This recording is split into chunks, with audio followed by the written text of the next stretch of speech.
Salut à tous, j'espère que vous allez bien. Aujourd'hui, on se retrouve pour une petite recette. Une recette toujours aux couleurs de l'automne. J'ai utilisé le chou kale que vous voyez juste ici. C'est un chou qui, je trouve, n'est pas assez connu, dont on n'entend pas assez parler en France. Il est vraiment délicieux, on est en pleine saison. Donc j'ai confectionné un clafoutis à base de pommes de terre, de champignons de Paris et de chou kale. Vous avez également des lentilles blondes. Donc c'est un plat qui va être assez riche, assez copieux. Comme vous voyez, je le sers juste comme ça, accompagné d'une salade. J'ai pris le parti pris de mettre ça dans des petits moules. Je voulais pas faire le gros traditionnel plat à gratin comme on a l'habitude de voir. Mais par contre, les dosages que je vous ai donnés sont pour un gros plat à gratin, donc pour entre 6 et 8 personnes. Moi, je vous laisse tout de suite avec la vidéo et n'hésitez pas à me faire des retours.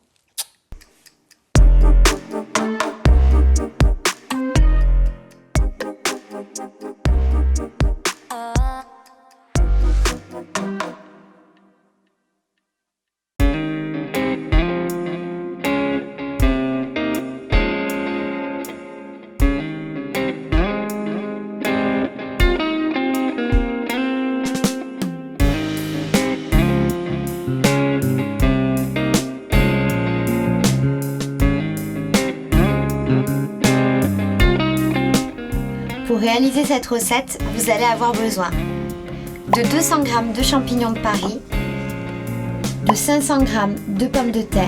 Personnellement, j'utilise des pommes de terre amandines. 150 g de chou kale, 200 g de lentilles blondes, 50 centilitres de crème de soja, 3 œufs, du poivre en grains et des baies roses, une poignée de levure maltée, mon fameux mélange de graines, vous commencez à le connaître, il est composé en ce moment de graines de tournesol, de graines de courge et de graines de lin doré, et de 2 cuillères à soupe de fécule de maïs. On va commencer par laver nos pommes de terre, les éplucher et les couper en 4. Puis on enchaîne avec les champignons, après avoir ôté la peau, on va les couper directement en 2. On termine avec le chou kale, on va bien l'essorer à l'aide d'un torchon, on va le démembrer et le couper assez grossièrement. Après avoir préchauffé votre four à 180 degrés, on va cuire nos lentilles blondes. On va les cuire dans une casserole d'eau chaude pendant une vingtaine de minutes. Ne salez pas pendant la cuisson, puis après vous allez directement les égoutter et les réserver.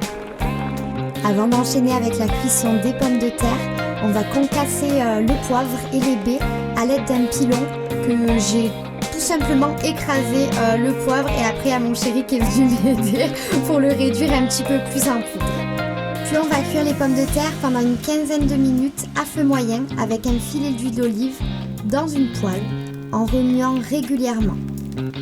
À mi-cuisson, vous pouvez ajouter un peu de sel et quelques pincées de poivre que vous avez concassées.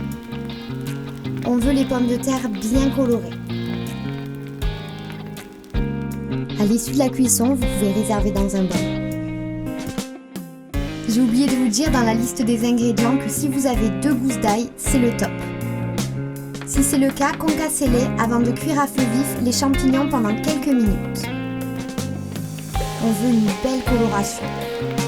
Ajoutez l'ail en fin de cuisson et ajustez l'assaisonnement avec du sel ou du poivre.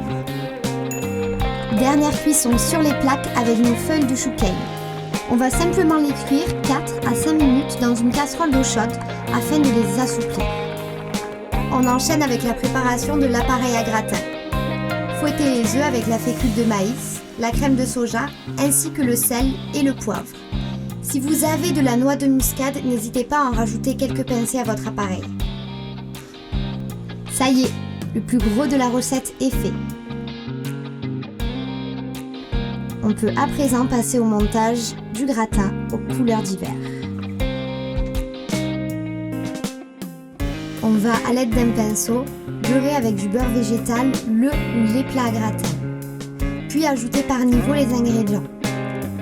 On commence avec les pommes de terre coupées, puis au-dessus une couche de lentilles. On poursuit avec les champignons et on termine avec le chou kale.